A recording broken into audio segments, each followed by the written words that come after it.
Welcome back, guys.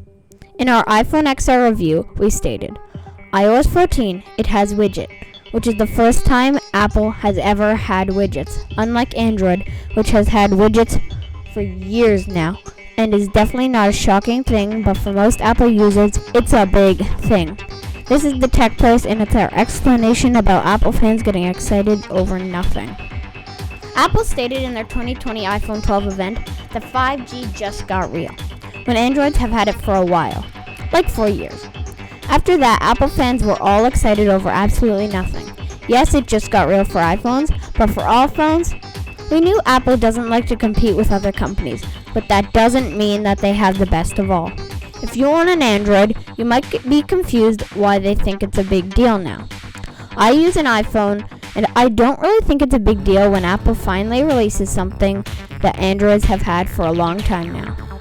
If you are an Apple fan, your main reaction to this video might be, that's not true.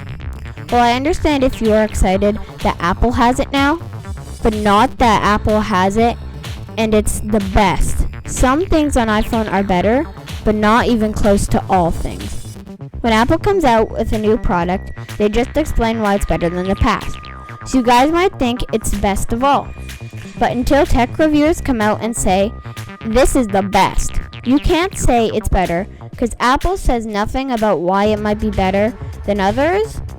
So don't get too excited until it being superior is confirmed by the reviewers.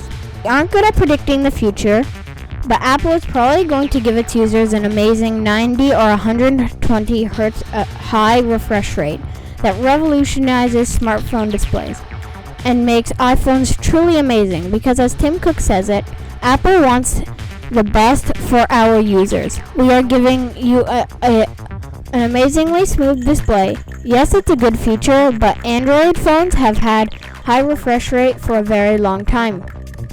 Even around 2 years ago, they had some gaming phones with 144 Hz display. Also, saying that you'll pay in 2021 around $1,600, $2,000 Canadian for a phone that doesn't have high refresh rate display, when even some $200 phones like the Poco X3 and FC have 120 Hz displays, is just very depressing for Apple users. Or with the notch. Why?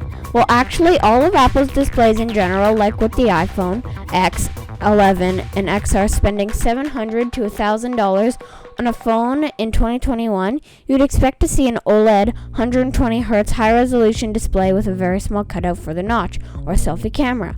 With Apple, you get an LCD 60 Hz 1080p resolution display with a giant notch. Who would want 3D scanning when you can get an in-screen fingerprint scanner, almost no cutout, and display that's much better in every single area possible with an Android of sometimes a cheaper price?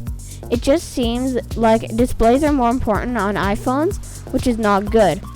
Because if you have a crappy display on a phone, it's not going to help the phone in any way, or the customer experience. Also, the SE is worth another 10 videos of ranting about, but really, it looks like iPhone from 2016. Now, nobody can predict why Apple is doing this, but it feels like they know that Androids have had it for years now.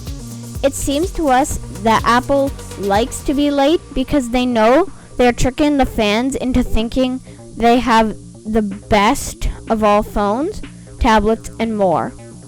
And the worst part is, if Apple knows, it's kind of rude. Because let's say you believe Apple this once, and Apple says this is the fastest phone on the earth. You believe them, you buy it, then find out it's not as good as the $400 Android phone you used to have. And that's how Apple loses customers. But not as much as you would predict, because most people don't pay attention, like Apple's strategy, to any other companies. Normally, they can't even fathom switching to an Android. That's why so many people have bought the SE 2nd Gen or the iPhone XR at their extremely high price and the terrible spec sheet that they have. The only reason people would buy it is because it is iOS. which, yes, is really nice and easy to use. But some softwares like the Pixels, Android, or OnePlus's Oxygen OS are arguably better and easier to use, along with being quite snappy and fast for phones that are less than half Apple's base price, which quite frankly, and in simple terms, are the exact opposite to the epitome of value for money and good quality smartphone. Just to be clear, this video was not to insult or make fun of anybody. The point was to inform you guys of Apple's crazy marketing strategies and that some things Apple does are not all good, like the Lightning port, vid coming soon.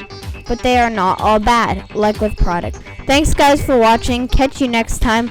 Also, don't forget to like, subscribe, and hit that notifications bell. See you guys next time. Bye!